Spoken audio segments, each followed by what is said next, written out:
Hello, everyone. This is MMA Interesting Prospects podcast. Today, our guest is Adrian Segovia, who will fight on Combate Global May 9th. Hello, Adrian. How are you? Good. How's it going? It's good, and actually, I'm really happy that finally you will be back in the cage because it will be like almost a year for you. So, if you can tell me how happy are you that you will be back in the cage quite soon?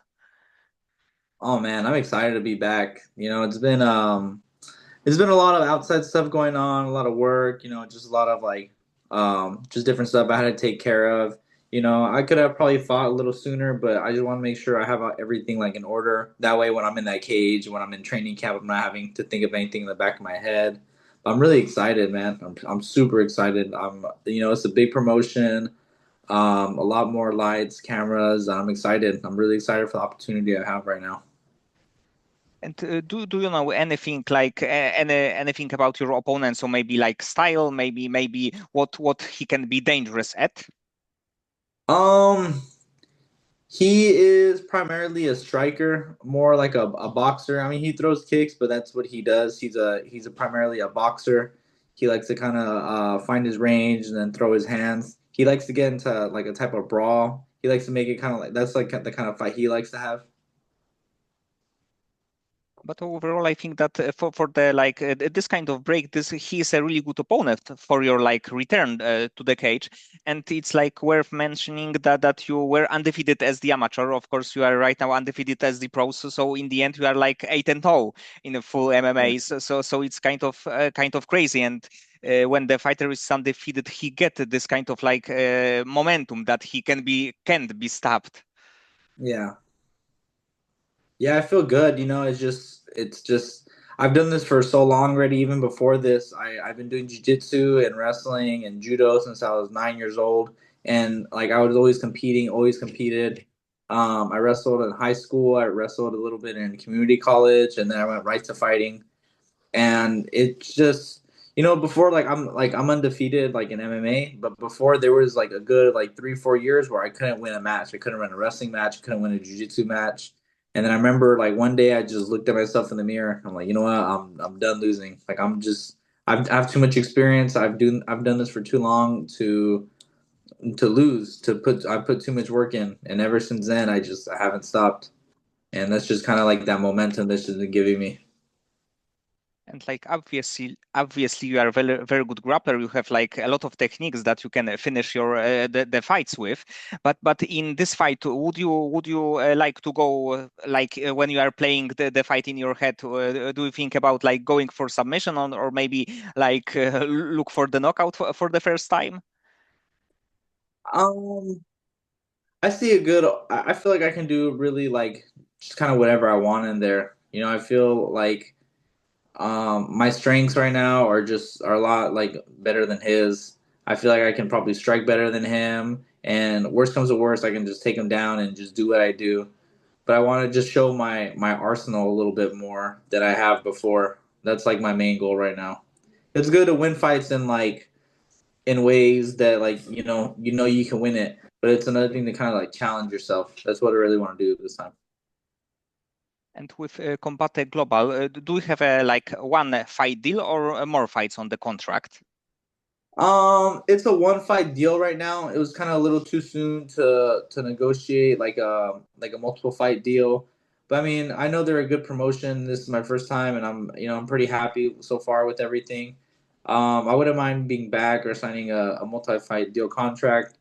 There's not really too much more regional scenes in California. There's like maybe like one or two more other than Lights Out, but I'm just happy where I'm at right now. But I think that overall, with your like results and of course with your style, it probably shouldn't be a problem to give you a contract, and probably with like another win, like more of the like really top level regional promotions will contact you. So it's probably just like matter of time. Yeah, absolutely, absolutely. My main job is just to keep doing what I'm doing, show up every day, do my best, eat my best, sleep my best, train my best, and then I'll fight my best, and the results will kind of speak for themselves. And then everyone else will see that like, okay, this is what he brings. This is what we have right here. And I believe that it's just that's been the formula I've been following the whole time that my coaches set, everybody sets for me, and it's been working.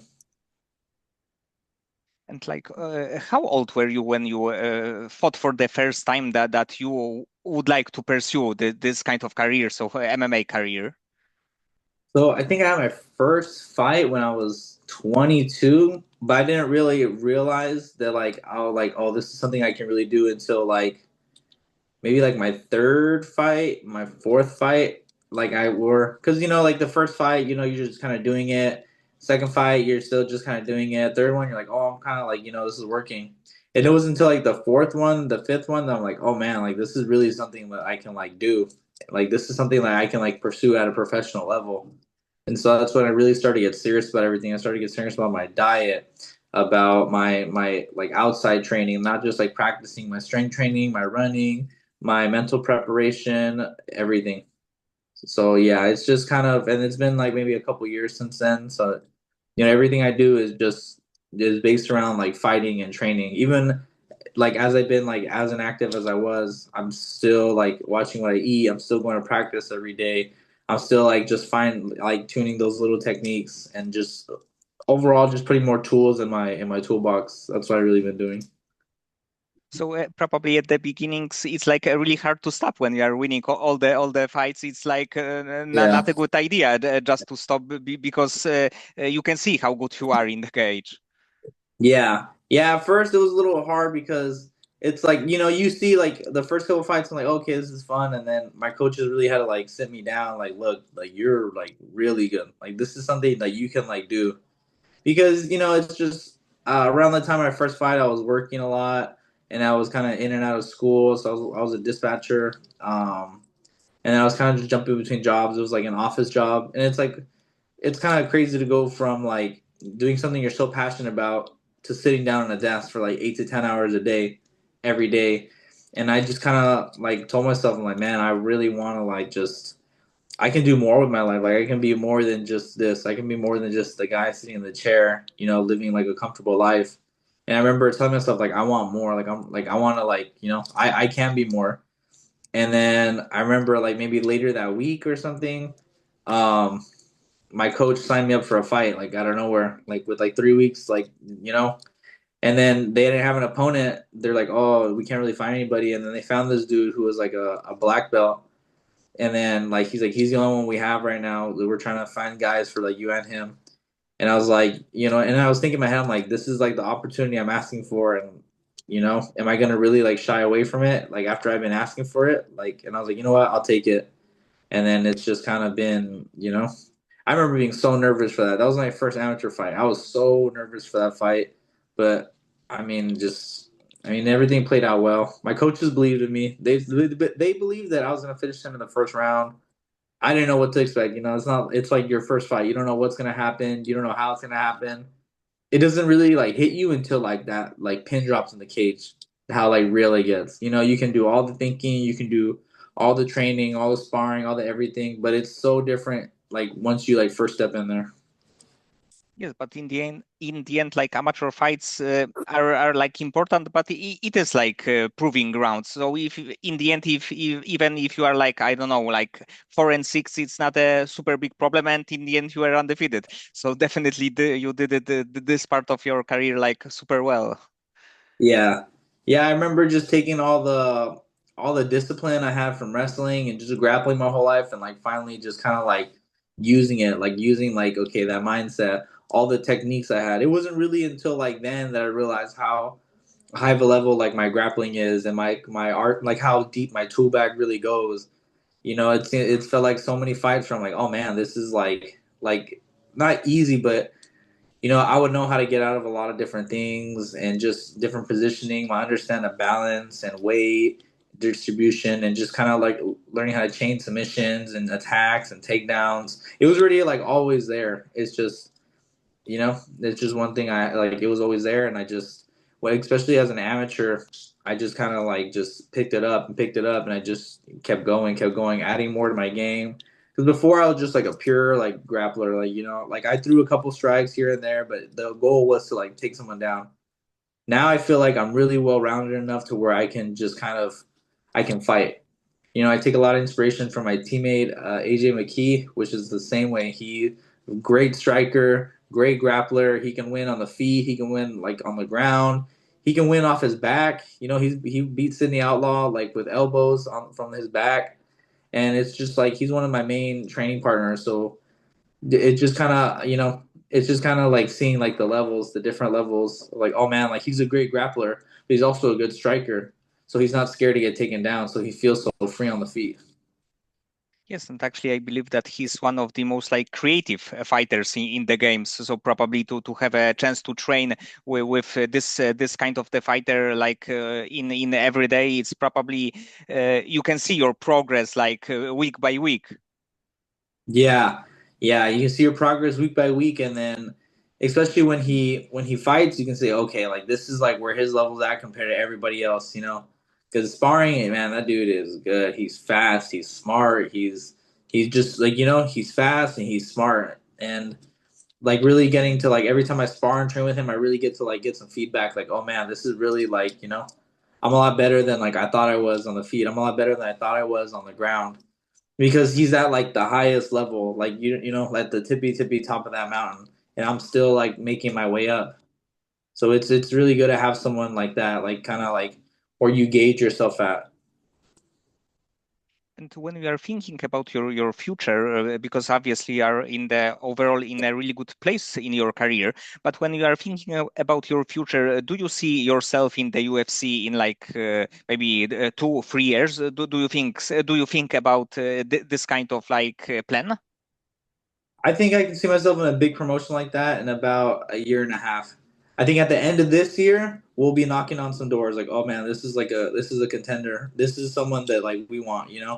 I mean, there's so many other like organizations out there now, like Netflix. I know they're having a huge card. One of my teammates, Jake Babian, he's fighting on that card, and I would love to be on like a Netflix card. PFL, I have a really good relationship with them, my team, my coaches. Everything's good over there. UFC is great too. But I think at the end of this year, I'm gonna be, I want to get a couple more fights in this year. I stay a little more active. Last year, I was active toward the beginning of the year, and then just kind of, just life happens sometimes. You can't really control a lot of things. You just got to keep adjusting and moving. So I want to end this year strong. From this point on, I want to just keep fighting, fighting, fighting. And by the end of the year, I want to like everyone to look at me like, oh man, he's ready. Like like knocking on that door. So maybe early next year, mid next year, we can be looking at some big promotions. And overall, what do you think about this Netflix card? How excited are you about like the matchups on the card? Man, I am excited. At first, I saw UC Ronda Rousey and I forgot the other lady's name. Gina Carano. Gina Carano. You're like, okay, that's cool. Like that's cool. And then you see Francis hop on. You're like, oh man, he's pretty. Like he's still pretty relevant. And then they just stack the card with a bunch of killers, close fights, good guys. Like it's. Yeah, at first I thought it was gonna be more just like older people or like kind of like when Golden Boy did their card, but it's nothing like that. Their marketing is crazy. Their matchups are crazy. They have a lot of good fights gonna go on. I can't wait. I'm gonna be with Jake the entire time. Fight week, press conference, open workout, weight cut, weigh-ins, face-offs, fight night. I'm just as excited as he is. Yes, and even like fight Nate Diaz against Mike Perry. Of course, like Nate Diaz, it's not definitely not in peak of his career, but it's like super exciting fight because of the way of the way of they are both fighting their styles. It can be like a super brutal fight. Absolutely, especially Mike Perry. He's like pretty much the king of bare knuckle boxing, and he's always in for a fight. I'm excited. I'm really excited to see that one. Okay, Adrian. So many thanks for the time and for conversation. Of course, I will hope that you will win your next fight. You will get some beautiful finish, and you will be back in the cage quite soon. Thank you. Thank you.